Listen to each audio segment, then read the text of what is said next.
Hello guys! Welcome to my vlog! Okay, sa ngayon na po ay magva-vlog naman ako nung patungkol naman po kung paano mag-online registration through iRehistro ng Comelec. So ito po yung pinakabagong online platform na ginagamit ng Comelec ngayon. So, una, magsi-search tayo dito sa Google Chrome. Tapos, isi-search natin to. For example, na ganyan po siya. Isi-search lang nato iRehistro. iRehistro ng Comelec. Tapos, ito. Nakikita na kasi natin. https irehistro.comelec.gov.ph. So, i-click mo lang yan. So, automatic lumalabas siya. Dun pupunta talaga. Tapos may disclaimer dito. So, ibig sabihin, pag nag-i-rehistro ka dito, ibig sabihin nun, mag-fill up ka lang ng application form ng registration sa Comelec. Pero, kailangan mo pa rin pumunta dun sa opisina ng Comelec para makunan po kayo ng biometrics at mag-sign po dun sa application form. So, i-click mo lang tong continue. Then, select mo kung anong type of application. So, this time, ang ating example ay yung sa transfer of registration record. So, simply tap that one. And then, itong transfer of registration record ay may types pa po yan. Kung anong klaseng transfer ka. So, pwedeng within, pwedeng from other.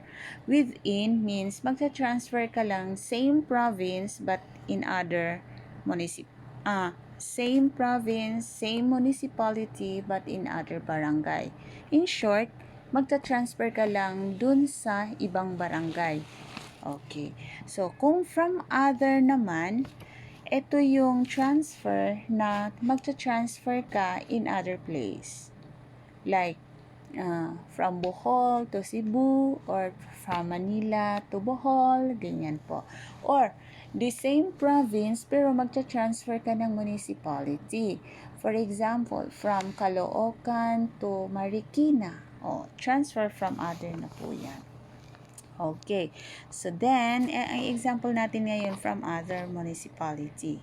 Okay. Example natin ngayon. So, isusulat natin yung pangalan. So, kailangan mabasa natin yun. Dapat, kung ano yung hinihingi, yun ang isusulat talaga. Hindi pwedeng pangalan tapos isusulat mo yung apelyido mo. Hindi po. Mali po yun. Okay. First name. For example, Belen. Okay. Next, middle name, Cruz, for example. Okay. Pagka naman, okay, Cruz. So, next, last name or apelyido, pwede namang Santos. Okay, date of birth. For example, May 6, 2000. Place of birth, saan kayo pinanganak? Pwede namang, example, sa Bohol ako pinanganak. Okay, tapos Tagbilaran. Ganyan lang po kadali. Madali lang talaga. O yung kasarian mo or yung sex. So, for example, female. Status, married or single. So, let's say married. So, pangalan ng spouse. So, kung ano yung pangalan ng asawa mo. For example, Chris Santos.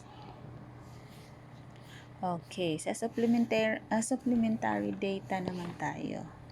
Pagka person with disability or senior citizen, so i-check mo lang siya. Pagka ganyan, tas may ibang karagdagang datos pa rin. Tapos may hinihingi, kailangan masagutan mo yan. Kung indigenous naman, same pa rin. Eto, sasagutin mo rin yan. Pag illiterate, the same. Okay. Pwedeng indigenous plus illiterate, pwede rin. Pwedeng senior citizen at saka illiterate, pwede naman. So, sa ano na to, sa example na to, not applicable lang tayo. So, okay lang. Okay lang yung aplikante.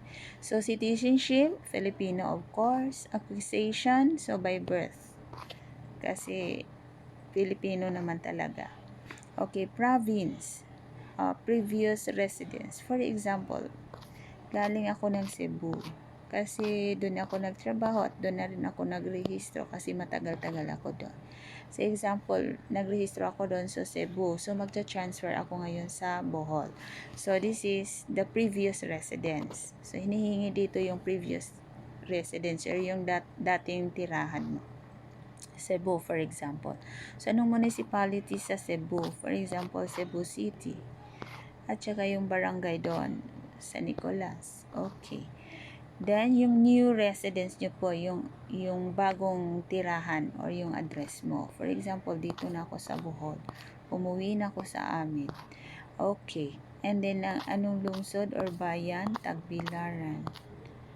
Okay. So, napakadali lang nito. Anong isang barangay? Dampas, for example. Yung house or house number or street, pag hindi ka sigurado, pwedeng puro ganyan. Okay, sa akin puro banana. Okay. Number of years and months in the city. O ilang taon at buwan ng pagtira sa lungsod ng bayan. Okay, let's say 8 years. Okay, months, 6. Number of years in the Philippines. Hindi naman ako umalis ng Pilipinas. Kung anong edad ko, yun din yung ilalagay ko. For example, 21 ako ngayon. Okay, set an appointment for biometrics capture. So, kung hindi dinidisable ng Tagbilaran City yung kanilang appointment schedule, so makapag-appointment tayo. Pero, may nakalagay dito, no, the appointment system for this municipality is currently unavailable. So, meaning, dinidisable ng Tagbilaran City yung kanilang appointment schedule. So, hindi ibig sabihin na hindi ka pwedeng mag-proceed. I-proceed mo na kasi naumpisahan mo na para madali na lang pag pumunta ka sa opisina at dadalhin mo tong papel na to ay ibibigay mo na lang sa encoder. Madali na lang. Hindi ka na mag-fill out doon sa office. Okay, type na yung CAPTCHA. Tsaka, kung gusto mong i-edit, show provided information details. So, pwede ka na mag-edit dito. Pero kung wala ka namang i-edit, kasi tama naman yung mga nilagay mo, okay, you can click proceed. Okay. So, nandito na tayo. Ito yung page 1. So, makikita mo dyan kung anong sinasagutan mo. So, pwede kang mag-review. Eto na yun. Ito yung accomplished form ng iyong registration form. So, dito sa may bandang huli,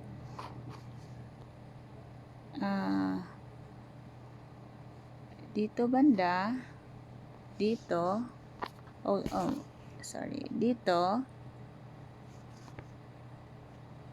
pwede mo siyang i-sign. Printed name over signature. At saka, dito naman, okay, i-sign mo lang din siya. Okay. Pero gawin mo tong signing nito sa harap mismo ng COMELEC officer. At saka, itong right thumb at saka left thumb, pwede mo rin dun gawin mismo sa harap ng election officer. So, kailangan niyan. And then, next, dito, lalagyan mo na, magpiprint ka lang ng name dito. For example, Belen. Same lang din ang gagawin mo ha. Si Santos. At saka, magsasign ka. Okay. Okay, dito naman, sasign ka din 3 beses. Okay. Okay. Tsaka, thumbprint mo lang din siya. Okay, another sign here. Pero kailangan mo isulat mo na yung pangalan. Signature over printed name. So, ganito. So, meron pa pala dito din, no? Dapat ding mag-sign ka dito sa signature of applicant. Dito. So, magsasign ka din yan. So, pwede mo nang i-sign yan dun sa harap mismo ng COMELEC officer. So, pag nagpiprint ka nito, dapat ang gamitin mo is long size bond paper. Long size bond paper, yung kadalasan ginagamit natin, yun yung 8.5 by 13 inches. So, ito yung gagamitin mo at pag nagpiprint ka, ito yung first page at sa back naman, ito yung second page. And then, another page, this is the first sa front, then sa back naman ito.